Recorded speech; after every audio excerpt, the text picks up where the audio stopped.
The human body is not made for the cold. It breaks down fast, shutting down piece by piece until the heart stops beating. But these are the stories of people who went far past that point and somehow came back. This is Frozen for Days, how they survived the deadliest cold. Number 10. On a remote forest road in Sweden, Peter Skyllberg's car became stuck in a snowdrift. Then, the snow kept falling. Soon, his car was completely buried, a tiny metal coffin under feet of snow. The temperature outside plunged to -30°C. He had no food and only the snow around him for water. Days turned into weeks, his body growing weaker and weaker. He survived by entering a state of torpor, almost like a hibernating bear. His body temperature dropped and his metabolism slowed to a crawl. 2 months later, a snowmobiler spotted the top of his car. Rescuers dug him out, emaciated, but alive. He had survived the impossible. Number 9. Pathologist Beck Weathers was near the summit of Mount Everest when a historic blizzard struck in 1996. He was immediately blinded by the altitude. Lost in the whiteout with other climbers, he collapsed. The others, struggling for their own lives, had to leave him on the ice. His group leader saw his frozen, unmoving body and declared him dead. He was left exposed to the hurricane-force winds and brutal cold. But hours later, something inside him woke up. He said an image of his wife and kids appeared, telling him to get up. Despite being snowblind and severely frostbitten, he somehow stumbled back to camp. He collapsed into a tent where others thought he would soon die. They left him for dead a second time, but he survived the night again. His impossible survival spurred one of the most daring high-altitude rescues ever. Number 8. In 1914, Ernest Shackleton's expedition to cross Antarctica came to a sudden halt. His ship, the Endurance, was trapped in pack ice. For 10 months, 28 men were prisoners of the ice. They could only watch as the immense pressure slowly crushed their ship. The Endurance finally splintered and sank, leaving the men stranded on a floating sheet of ice in the middle of the hostile Weddell Sea. Shackleton led them on a harrowing journey in small lifeboats to the desolate Elephant Island, but it was uninhabited. There was no hope there. So Shackleton and 5 men made a final, desperate gamble. They took one tiny boat and set out for a whaling station 800 miles away. They sailed across the world's most violent ocean, navigating by the sun. After landing on the wrong side of the island, they crossed its uncharted mountains. Against all odds, Shackleton returned for the men he left behind. After 2 years stranded, every single member of the expedition was saved. Number 7. The year is 1823.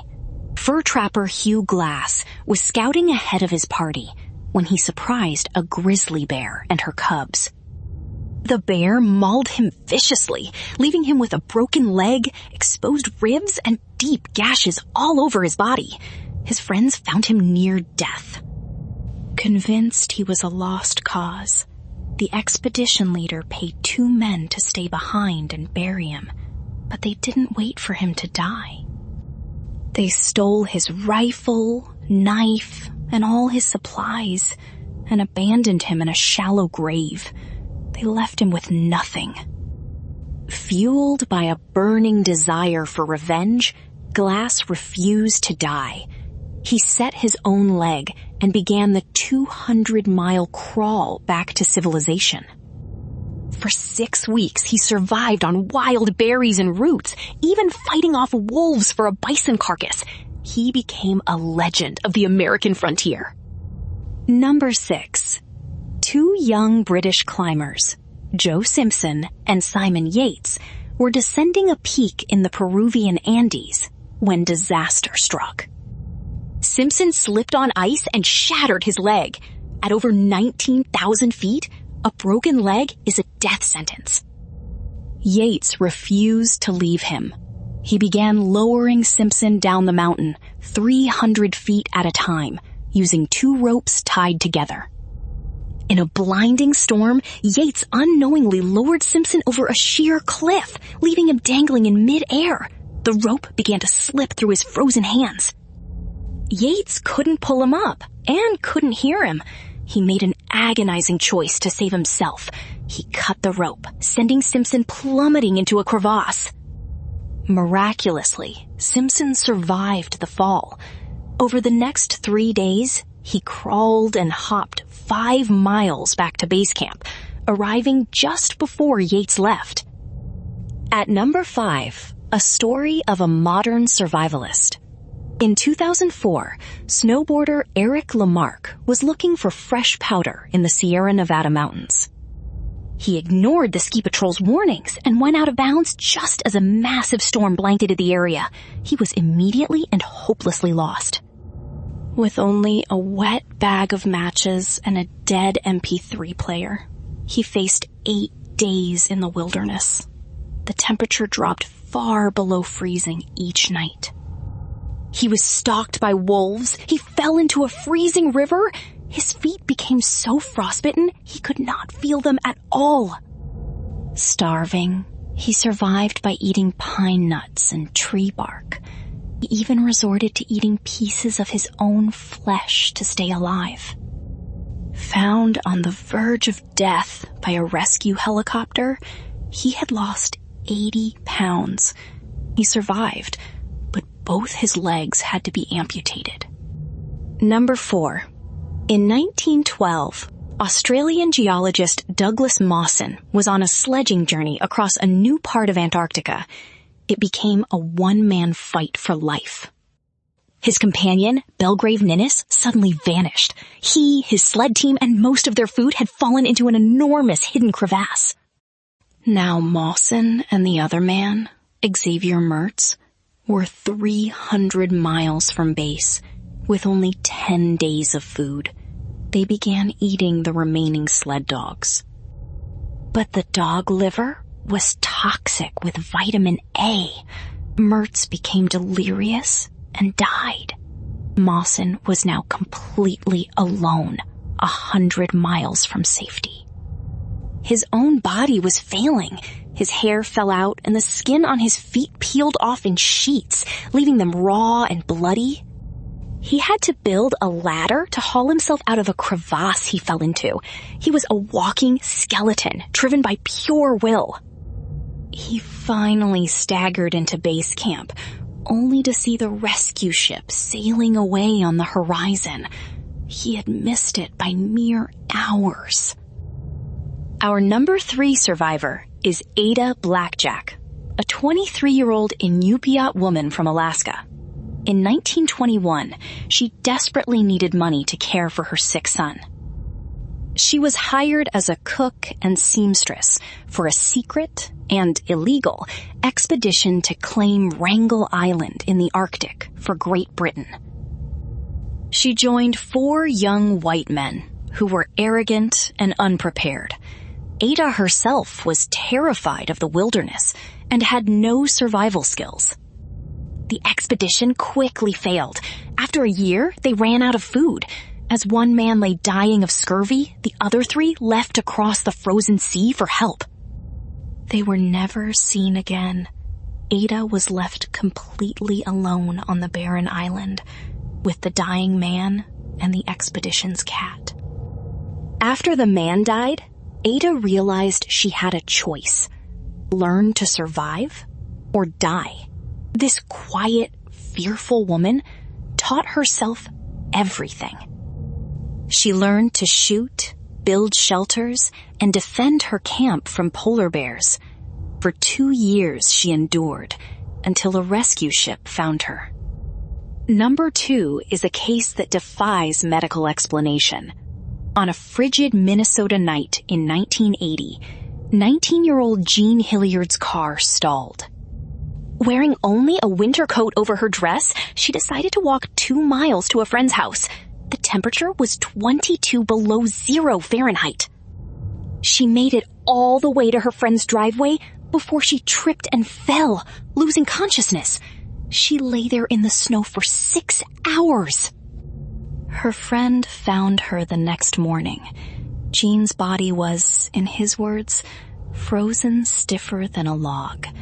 Her eyes were wide open and solid. At the hospital, doctors were stunned.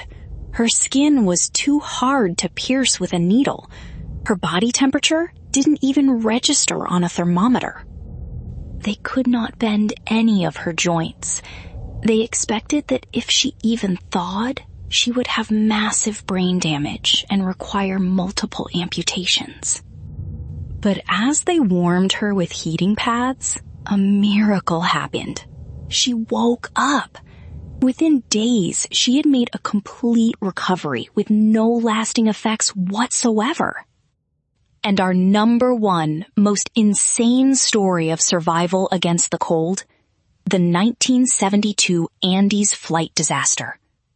A charter plane carrying a rugby team crashed. The plane, flying from Uruguay to Chile, clipped a mountain ridge in the Andes. Its wings and tail were torn off in an instant. The main fuselage shot down a glacier like a toboggan, finally smashing into a snowbank at 10,000 feet. 27 of the 45 on board survived the crash. But their ordeal was just beginning.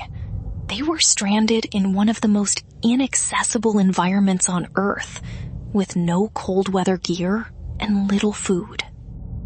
At night, the survivors huddled together inside the broken fuselage to fight off the freezing temperatures. Several more died from their injuries and the cold. After 10 days, they found a small transistor radio. They listened in agony as a voice announced that the official search for them had been called off. They were presumed dead. No one was coming for them. Their small supply of chocolate and wine was gone. Starvation began to set in. The survivors, most of them devout Catholics, made a pact. If they were to live, they would have to consume the bodies of their friends, preserved by the snow. It was a horrifying decision, but one they made together as a group. It was the only way to sustain themselves. Then, on their 17th day on the mountain, an avalanche struck. It filled the fuselage with snow, burying everyone inside and killing 8 more people. The remaining survivors were trapped for 3 days before they could dig their way out. Now, only 19 were left. After 2 months, they realized they would die if they stayed. 2 of the strongest, Nando Parado and Roberto Canessa, set off to find help. With no equipment, they climbed a 16,000-foot mountain peak and trekked for 10 days across the brutal, frozen landscape. Finally, on the 10th day, they spotted a Chilean farmer across a river. After 72 days, 16 survivors were rescued from the mountain. The will to live can push people to do the impossible. Some of the most extreme survival stories, however, happen deep beneath the Earth's surface.